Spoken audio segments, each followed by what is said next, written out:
नमस्कार शेतकरी मित्रांनो, मी रवींद्र विरुटकर, माझी शेती माझा बिझनेस या यूट्यूब चॅनलवरून आपल्या सर्वांचे हार्दिक स्वागत करीत आहोत. आपण यावर्षी संपूर्ण 10 एकरमध्ये बेड केलेले आहे BBF यंत्राद्वारे. आणि यावर्षी अल निनोचं वर्ष असल्यामुळे पावसामध्ये उघडीकता किंवा कुठे जास्त कुठं कमी सांगता येत नाही, त्याप्रमाणे आपण बेड केले. कारण बेडचे फायदे भरपूर आहे आणि बेड केल्यामुळे आपले अतिरिक्त पाणी बाहेर जाणार आहे आणि पाहिजे तेवढे पाणी आपण या बेडवरती राहणार आहे, ज्यामुळे आपल्या जमिनीमध्ये वापसा कंडिशन राहणार आहे आणि पिकाचीसुद्धा चांगल्या प्रकारे वाढ होणार आहे, त्याची ग्रोथसुद्धा होणार आहे. कारण बेडवर असल्यामुळे बेडवरती कपाशीसाठी मुळा वाढण्यासाठी सुद्धा चांगली स्पेस असते आणि आपल्याला मशागतसुद्धा चांगल्या प्रकारे करता येते. कारण तण नियंत्रण जर करायचं असेल तर ते सुद्धा हे खूप चांगलं होते. आपण 3.5x1 वर यावर्षी टोकन करणार आहोत आणि त्या अगोदर आपण बेसल डोज म्हणून खत देतो आहे. हे पूर्ण आपले 12च्या 12 दाते चालू आहे आणि बेसल डोसमध्ये आपण खतसुद्धा यामध्ये टाकलेलं आहे. याच यंत्रामध्ये आपण बेसल डोजमध्ये single super phosphate, zinc, copper आणि बोरॉनवालं असलेलं सिंगल सुपर फॉस्फेट आणि हे टाकलेलं आहे, पोटॅश मिक्स केलेलं आहे. आणि पोटॅश आणि सिंगल सुपर फॉस्फेट आपण बेडवरती देतो आहे.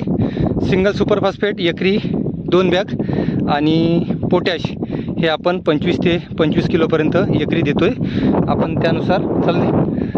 खतसुद्धा बरोबर पडतं आहे. हे आपण बरोबर 6 इंचावरती खत देतो आहे. पूर्णच्या पूर्ण 12च्या 12 दाते आपण चालू ठेवले. आता हे यंत्र आपलं जुनं आहे, टोकन यंत्र, आणि या टोकन यंत्रानेच आपण मोठी डाय वापरून खतसुद्धा देतो आहे. बघा, खताची आपण इथं मिक्स केलेलं आहे सिंगल सुपर फॉस्फेट आणि पोटॅश हे आपण या ठिकाणी देतो आहे. सिंगल सुपर फॉस्फेट हे 25-30 दिवसाच्या नंतरच मानवते, म्हणून आपण अगोदरच दिला आहे. तोपर्यंत हे बेडवरती पूर्णपणे याचं पसरून जाईल हे, आणि याचा आपल्या पिकासाठी खूप जोरदार उपयोग होणार आहे. त्यासाठी म्हणून आपण हे बघा, या ठिकाणी आपण single super phosphate potash mix करून करतो. कपाशीच्या यंत्रांनी जर तुम्हाला बियाच्याच टोकन यंत्रांनी जर खत द्यायचं आहे तर नवीन टोकन यंत्रांनी नका देऊ, कारण नवीन टोकन यंत्राचे लवकर ब्रश वगैरे खराब होण्याचे चान्सेस असते. माझ्याकडे हे 2 वर्षापासूनचं टोकन यंत्र आहे कपाशीचं, म्हणून त्याच्यामुळे मी हे रिस्क घेऊ शकलो. जर तुम्हाला वाटतं आहे की नाही बा मला एकाच यंत्राने सगळं काम करायचं आहे, तर मात्र मग तुम्ही टोकन यंत्राने सुद्धा खतसुद्धा देऊ शकता.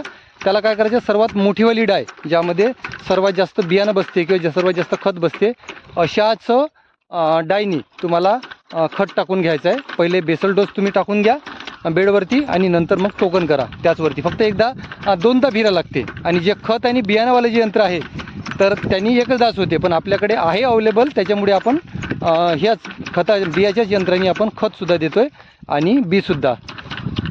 तर बघा, ज्यांना पाहिजे आहे टोकन यंत्र वगैरे त्यांनी स्क्रीनवर दिलेल्या नंबरवरती फोन करा आणि आपलं टोकन यंत्र लवकर मागवून घ्या. कारण दिवस खूप कमी राहिले आणि स्टॉक एकदम लिमिटेड आहे, शेवटीपर्यंतचं आहे. त्याच्यामुळे तुम्हाला वेळ न घालता हे यंत्र बुक करायचं आहे. आपण बेडवरती सुद्धा हे यंत्र आपण देतो आहे. जर तुम्हाला याची आणखी माहिती पाहिजे असेल किंवा टोकन यंत्राची जर आणखी माहिती पाहिजे असेल तर Virutkar agro traders, Hinganghat, Nanduri road, Hinganghat, जिल्हा वर्धा. थांबना, तुला नाही काढता येणार.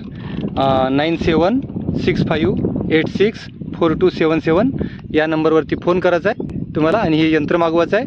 किंवा यावर्षी आपण कपाशी करून राहिलो, कपाशी पूर्णपणे नियोजनात्मक करून राहिलो. सुरुवातीपासून बेसल डोसपासून आपण कपाशीचं नियोजन करतो आहे. तर ते नियोजन जरी तुम्हाला पाहायचं असेल तर आपल्या चॅनलला लाईक, शेअर आणि सबस्क्राईब करा, जेणेकरून यावर्षी जेन्युअन करतो आहे आपण. कृषी तज्ज्ञानुसार यावर्षी आपण कपाशीचं नियोजन करणार आहे. त्याच्यासाठी आपण हे संपूर्ण जे तुम्हाला बेड दिसत आहे हे सुद्धा आपण केलेले आहे. तर ज्यांना पाहिजे आहे त्यांनी हे मागवून घ्या. कापूस उत्पादन वाढीसाठी हे 3 काम नक्की करा.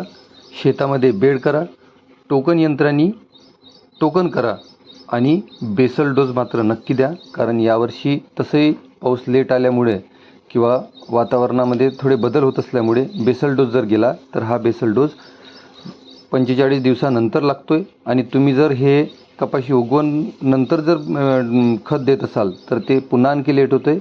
म्हणून बेसल डोस द्या.